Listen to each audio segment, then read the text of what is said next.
Hi everyone, my name is Sarah Beth, and I just finished reading The Book of Witching by C.J. Cooke. Now, this was my pick for Book of the Month for October 2024. It came out in this month and is about 350 pages long. So I'm pleasantly surprised by this novel because when I first started reading it, I don't know if you've ever heard about the books The Secret History of Witches. I was very concerned that this would be like that book, and I'm very happy that it's not. This is very much a fast-paced I would say it's more like a mystery novel, maybe thriller. There's got darker themes to it, but it's not really as dark as it could be. Or you could even put it under historical fiction because it does follow an not ancient, but a witch trials from the 1500s, which actually did occur in the Orkney Islands, which is where this all takes place. So essentially, it's part of the fad, and yes, there are two parallel storylines running at the same time, one from the 1500s and one modern day 2024. And so in the 1500s, it's about a woman, Allison. She's accused of witchcraft, and you essentially see how they torture her to make her to confess to witchcraft, which is something she just didn't do. And it has a whole political plot tied to it, and the reason why she shouldn't confess is not only will it, kind of help keep the political people in check that are trying to accuse her, but also she's innocent. But then, a lot of people want to harm her family for not submitting to this and taking the fall for somebody trying to murder someone else. Very much one of those kind of plots. Though I know it's a true story, or, based on a true story, it is what it is. I really thought it was quite depressing and it was thrown in there. And then there's the modern day part of the novel where a young woman named Erin has essentially been terribly burned and is in a hospital, and they're trying to find out what happened because somebody that she was with, her boyfriend, burned to death, and then another person they were with, Sienna, her best friend, went missing. So it becomes, because the boyfriend was bound, they believe that there was, murder involved. It wasn't just an accident. So people are looking into it, and it definitely follows along Aaron's mother, Clementine, or Clem, as she's dubbed in a novel, as she tries to figure out what exactly happened to her daughter, who is, on life support, barely hanging on. So it's an enjoyable novel. It's very fast paced. In the end, I was very much into the novel, but it took me a hot second to become engrossed. The prose is fine. It's not very good, if I'm being honest. It's very much on lines of every other modern book you read right now. There's nothing lyrical about it. There's really no philosophies that are delved into in this book. It's just something you read to enjoy. I think that it's probably I don't even think it's a very feminine novel. I don't think it's mostly for ladies, even though it does follow mostly female characters and it is about, the retribution of a woman being burned at the stake.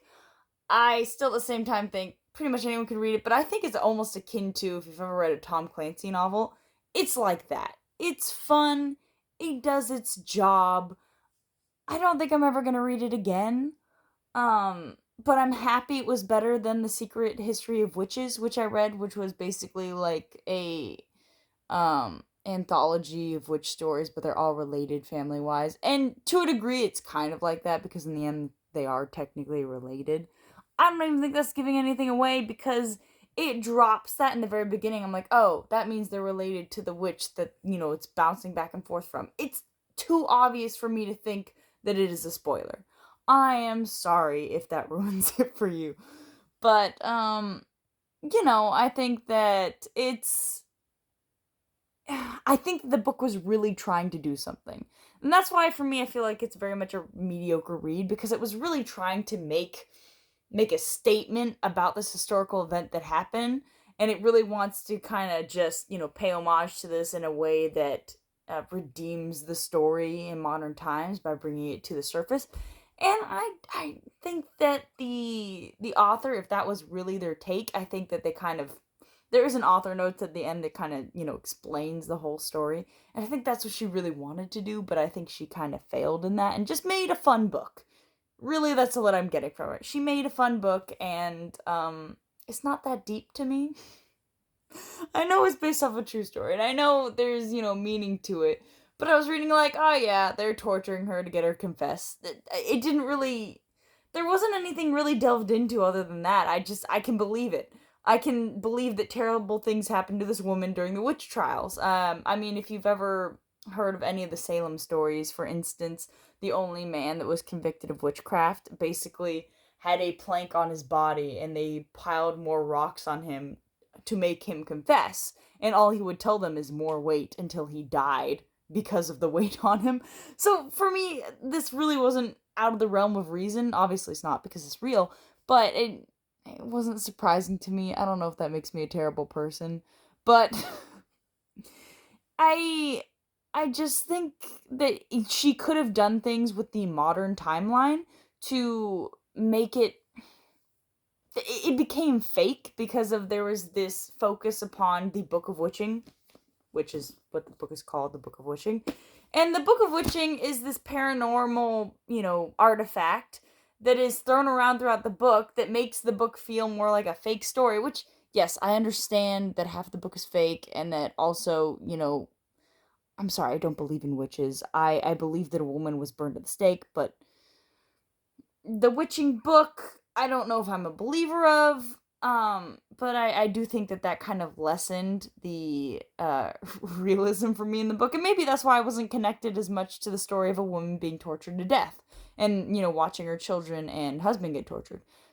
Maybe I would have felt it more if I thought that it was real. I know it's real, kind of the story. It's so hard to explain, but anyway, I'm not really gonna recommend this. I don't think that you need to read this book.